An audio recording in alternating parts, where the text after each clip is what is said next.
August 13ರಿಂದ Karnataka ವಿಧಾನಮಂಡಲ ಅಧಿವೇಶನ ಆರಂಭವಾಗಿದೆ.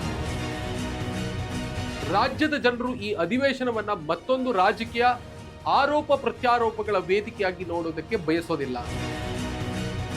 ಬದಲಾಗಿ ತಮ್ಮ ಬದುಕಿಗೆ ನೇರವಾಗಿ ಸಂಬಂಧಿಸಿದ ಸಮಸ್ಯೆಗಳ ಬಗ್ಗೆ ಸರ್ಕಾರವನ್ನ ಪ್ರಶ್ನಿಸುವ, ಉತ್ತರ ಪಡೆಯುವ ಮತ್ತು ಪರಿಹಾರಕ್ಕೆ ದಾರಿ ಕಂಡುಕೊಳ್ಳುವಂತಹ ಪರಿಣಾಮಕಾರಿ ವೇದಿಕೆ ಆಗಲಿ ಅನ್ನುವಂತಹ ನಿರೀಕ್ಷೆಯಲ್ಲಿದ್ದಾರೆ.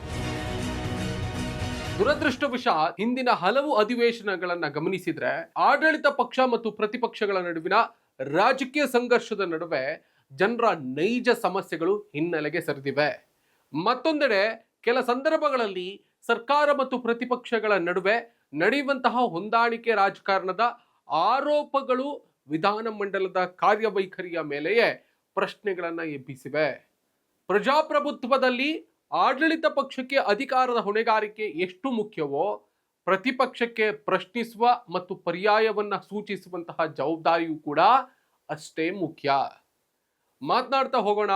ನಮಸ್ಕಾರ, ಸುಮನ್ ಟಿವಿ ಕನ್ನಡಕ್ಕೆ ಸ್ವಾಗತ. ನಾನು ಶ್ರೀರಾಜ್ ಬಕ್ವಾಡಿ. ಈ ಅಧಿವೇಶನದಲ್ಲಿ ಮೊದಲು ಚರ್ಚೆ ಆಗಬೇಕಾಗಿರೋದು ಸಾಮಾನ್ಯ ಕನ್ನಡಿಗನ ಬದುಕಿನ ಪ್ರಶ್ನೆಗಳು. ಬೆಲೆ ಏರಿಕೆ, ನಿರುದ್ಯೋಗ, ರೈತರ ಸಮಸ್ಯೆಗಳು, ನೀರಾವರಿ, ಬರ ಮತ್ತು ಪ್ರವಾಹ ನಿರ್ವಹಣೆ, ಗ್ರಾಮೀಣ ಮೂಲ ಸೌಕರ್ಯ, ನಗರಗಳ ಸಂಚಾರ ದಟ್ಟಣೆ, ಕುಡಿಯುವ ನೀರು, ಸರ್ಕಾರಿ ಶಾಲೆ ಆಸ್ಪತ್ರೆಗಳ ಸ್ಥಿತಿ, ಮಹಿಳೆಯರು ಮತ್ತು ಯುವಜನರ ಉದ್ಯೋಗಾವಕಾಶಗಳು ಸೇರಿದ ಹಾಗೆ ಹಲವು ವಿಚಾರಗಳಿಗೆ ಸಮಗ್ರ ಚರ್ಚೆ ಅಗತ್ಯ ಇದೆ. ರಾಜ್ಯದ ಆರ್ಥಿಕ ಸ್ಥಿತಿಯೂ ಕೂಡ ಪ್ರಮುಖ ವಿಚಾರ. ಸರ್ಕಾರದ ಪ್ರತಿಯೊಂದು ರೂಪಾಯಿಯೂ ಕೂಡ ತೆರಿಗೆದಾರರ ಹಣ ಅದು. ಹೀಗಾಗಿ ಯೋಜನೆಗಳ ಘೋಷಣೆಯಷ್ಟೇ ಅಲ್ಲ, ಅವುಗಳ ಅನುಷ್ಠಾನ, ವೆಚ್ಚ, ಫಲಾನುಭವಿಗಳು ಮತ್ತು ಫಲಿತಾಂಶಗಳ ಕುರಿತು ಕೂಡ ಶಾಸಕರು ಸರ್ಕಾರವನ್ನು ಪ್ರಶ್ನಿಸಬೇಕಾಗತ್ತೆ. ಸಾರ್ವಜನಿಕ ಹಣದ ದುರುಪಯೋಗ ಅಥವಾ ಪೋಲ್ ಕಂಡು ಬಂದ್ರೆ ಪಕ್ಷ ಭೇದವನ್ನ ಮರೆತು ಅದನ್ನ ಎತ್ತಿ ಹಿಡಿಯುವಂತಹ ಧೈರ್ಯ ಪ್ರತಿಪಕ್ಷಕ್ಕೆ ಇರಬೇಕು. ಅದೇ ರೀತಿ ಪ್ರತಿಯೊಂದು ವಿಷಯವನ್ನು ಕೂಡ ರಾಜಕೀಯ ಸಂಘರ್ಷಕ್ಕೆ ತಳ್ಳುವ ಬದಲು ಸರ್ಕಾರವು ಕೂಡ ಪ್ರತಿಪಕ್ಷಗಳ ಪ್ರಶ್ನೆಗಳಿಗೆ ಸ್ಪಷ್ಟ ಉತ್ತರ ನೀಡುವಂತಹ ಸದನದ ಶಿಸ್ತಿನ ಮನೋಭಾವವನ್ನ ಪ್ರದರ್ಶಿಸಬೇಕಾಗುತ್ತದೆ. ಟೀಕೆಯನ್ನ ವಿರೋಧ ಅಂತ ಪರಿಗಣಿಸುವುದಕ್ಕಿಂತ ಅದು ಆಡಳಿತದ ಗುಣಮಟ್ಟವನ್ನ ಸುಧಾರಿಸುವಂತಹ ಅವಕಾಶ ಅಂತ ನೋಡಬೇಕಾಗಿದೆ. ವಿಧಾನಮಂಡಲದ ಅಧಿವೇಶನ ಕೇವಲ ಭಾಷಣಗಳ ವೇದಿಕೆ ಅಲ್ಲ, ಅದು ಜನರ ಧ್ವನಿ ಸರ್ಕಾರದ ಕಿವಿಗೆ ತಲುಪುವ ಅತ್ಯಂತ ಪ್ರಮುಖ ಸಾಂವಿಧಾನಿಕ ವೇದಿಕೆ. ಶಾಸಕರು ತಮ್ಮ ಕ್ಷೇತ್ರಗಳ ಸಮಸ್ಯೆಗಳನ್ನ ಮಾತ್ರ ಅಲ್ಲದೆ ಇಡೀ ರಾಜ್ಯದ ಹಿತಾಸಕ್ತಿಯನ್ನ ಗಮನದಲ್ಲಿಟ್ಟುಕೊಂಡು ಚರ್ಚೆಯನ್ನ ನಡೆಸಬೇಕಾಗಿದೆ. ಈ ಲೂಸ್ ಟಾಕ್ಗಳನ್ನ ಬಿಡಬೇಕಾಗಿದೆ. ಇಲ್ಲಿ ಮಾಧ್ಯಮಗಳ ಪಾತ್ರವೂ ಕೂಡ ಮಹತ್ವದಾಗಿದೆ. ಅಧಿವೇಶನದಲ್ಲಿ ಯಾರು ಯಾರನ್ನ ಟೀಕಿಸಿದ್ರು ಅನ್ನುವುದಕ್ಕಿಂತ ಯಾವ ಸಮಸ್ಯೆ ಚರ್ಚೆ ಆಯಿತು, ಸರ್ಕಾರ ಏನು ಉತ್ತರ ನೀಡಿತು, ಯಾವ ನಿರ್ಧಾರ ಕೈಗೊಳ್ಳಲಾಯಿತು, ಜನರಿಗೆ ಅದರ ಪರಿಣಾಮ ಏನು ಅನ್ನುವಂತಹ ಪ್ರಶ್ನೆಗಳಿಗೆ ಆದ್ಯತೆ ನೀಡುವಂತಹ ಅಗತ್ಯ ಇದೆ. ರಾಜಕೀಯ ನಾಟಕೀಯತೆಯ ಹಿಂದೆ ನೀತಿ ವಿಚಾರಗಳು ಮರೆಯಾಗದಂತೆ ಮಾಧ್ಯಮಗಳು ಚರ್ಚೆಯನ್ನ ಜನರ ಬದುಕಿನತ್ತ ಕೊಂಡೊಯ್ಯಬೇಕಾಗಿದೆ. ಇದು ಮೊದಲು ಆಗ್ಬೇಕಾಗಿದೆ. ಒಟ್ನಲ್ಲಿ ಅಧಿವೇಶನದ ಯಶಸ್ಸನ್ನ ಎಷ್ಟು ಗಂಟೆ ಸದನ ನಡೆಯಿತು ಅನ್ನೋದ್ರಿಂದ ಮಾತ್ರ ಅಳೆಯೋದಕ್ಕೆ ಸಾಧ್ಯ ಇಲ್ಲ. ಎಷ್ಟು ಗಂಭೀರ ಸಮಸ್ಯೆಗಳು ಚರ್ಚೆಗೆ ಬಂದವು, ಎಷ್ಟು ಪ್ರಶ್ನೆಗಳಿಗೆ ಉತ್ತರ ಸಿಕ್ತು, ಎಷ್ಟು ನಿರ್ಧಾರಗಳು ಜನರ ಬದುಕಿನಲ್ಲಿ ಬದಲಾವಣೆ ತಂದುವು ಅನ್ನುವುದೇ ನಿಜವಾದಂತಹ ಮಾನದಂಡ ಆಗಬೇಕಾಗಿದೆ. ಕನ್ನಡಿಗರ ತೆರಿಗೆ ಹಣದಲ್ಲಿ ನಡೆಯುವಂತಹ ವಿಧಾನಮಂಡಲದ ಪ್ರತಿಯೊಂದು ನಿಮಿಷವೂ ಕೂಡ ಮೌಲ್ಯಯುತ. ಹಾಗಾಗಿ ನಾವೆಲ್ಲರೂ ಕೂಡ ಜವಾಬ್ದಾರರು. ಹೀಗಾಗಿ ಈ ಬಾರಿಯಾದರೂ ಅಧಿವೇಶನ ರಾಜಕೀಯ ಹೊಂದಾಣಿಕೆ, ಆರೋಪ ಪ್ರತ್ಯಾರೋಪ ಮತ್ತು ಘೋಷಣೆಗಳ ಆಚೆಗೆ ಹೋಗಿ ಜನರ ನೈಜ ಸಮಸ್ಯೆಗಳ ಚರ್ಚೆಗೆ, ಸರ್ಕಾರದ ಉತ್ತರದಾಯಿತ್ವಕ್ಕೆ ಮತ್ತು ಪರಿಣಾಮಕಾರಿ ಆಡಳಿತಕ್ಕೆ ವೇದಿಕೆ ಆಗಲಿ.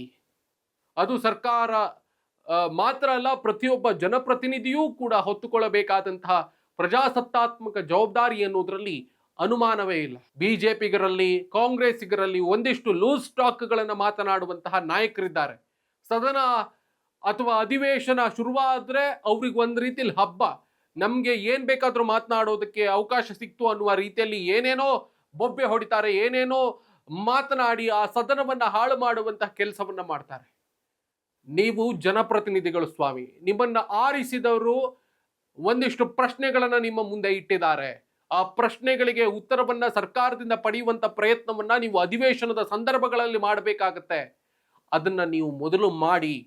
ಅದನ್ನ ನೀವು ಮೊದಲು ಮಾಡದೇ ಇದ್ರೆ ನಿಮ್ಮನ್ನ ಬದಿಗೆ ತಳ್ಳುವುದಕ್ಕೆ ಯಾವುದೇ ರೀತಿಯಲ್ಲಿ ನಿಮ್ಮನ್ನ ಆರಿಸಿದಂತ ಜನರು ಹಿಂಜರಿಯೋದಿಲ್ಲ ಅನ್ನುವಂತಹ ಒಂದು ಮನಸ್ಸು ಅಥವಾ ಅರ್ಥ ನಿಮಗಾಗ್ಲಿ ಅನ್ನೋದೇ ನಮ್ಮ ಉದ್ದೇಶ. ಸರ್ಕಾರವು ಕೂಡ ಯಾವ್ಯಾವ ಇಲಾಖೆಗಳಲ್ಲಿ ಏನೇನ್ ಸಮಸ್ಯೆಗಳಿದೆ, ರಾಜ್ಯದಲ್ಲಿ ಯಾವ್ಯಾವ ಸಮಸ್ಯೆಗಳು ಉದ್ಭವಿಸ್ತಾ ಇದೆ, ಕಾವೇರಿ ವಿಷಯಕ್ಕೆ ಸಂಬಂಧಪಟ್ಟ ಹಾಗೆ ಇರಲಿ, ಬಿಡದಿ ಟೌನ್ಶಿಪ್ ನ ವಿಷಯಕ್ಕೆ ಸಂಬಂಧಪಟ್ಟ ಹಾಗೆ ಇರಲಿ, ಸರ್ಕಾರಿ ಶಾಲೆಗಳಿಗೆ ವಿಷಯಕ್ಕೆ ಸಂಬಂಧಪಟ್ಟ ಹಾಗೆ ಇರಲಿ, ಸರ್ಕಾರಿ ಆಸ್ಪತ್ರೆಗಳಲ್ಲಿ ಇರುವಂತಹ ಸಮಸ್ಯೆಗಳ ಬಗ್ಗೆ ಆಗಿರಲಿ, ರಸ್ತೆ, ಬರ ಅಥವಾ ಅತಿವೃಷ್ಟಿ, ಅದಕ್ಕೆ ಸಂಬಂಧಪಟ್ಟ ಹಾಗೆ ಯಾವೆಲ್ಲ ಕ್ರಮಗಳನ್ನು ಸರ್ಕಾರದಿಂದ ತೆಗೆದುಕೊಳ್ಳಲಾಗಿದೆ, ಈ ಎಲ್ಲ ವಿಷಯಗಳಿಗೆ ಸಮಗ್ರವಾದಂತಹ ಚರ್ಚೆಗೆ ಅವಕಾಶವನ್ನು ಮಾಡಿಕೊಡಬೇಕು ಮತ್ತು ಪರಿಹಾರೋಪಾಯವಾಗಿ ಯಾವ ರೀತಿಯಾಗಿ ಕ್ರಮವನ್ನು ತೆಗೆದುಕೊಳ್ಳಲಾಗಿದೆ ಸರ್ಕಾರದಿಂದ ಅನ್ನುವ ವಿಷಯವೂ ಕೂಡ ಜನರಿಗೆ ತಲುಪುವ ಮಟ್ಟಕ್ಕೆ ಈ ಅಧಿವೇಶನ ನಡೆಯಲಿ ಅನ್ನುವುದೇ ನಮ್ಮ ಉದ್ದೇಶ. ಡಿ ಕೆ ಶಿವಕುಮಾರ್ ಅವರ ನೇತೃತ್ವದ ಸರ್ಕಾರ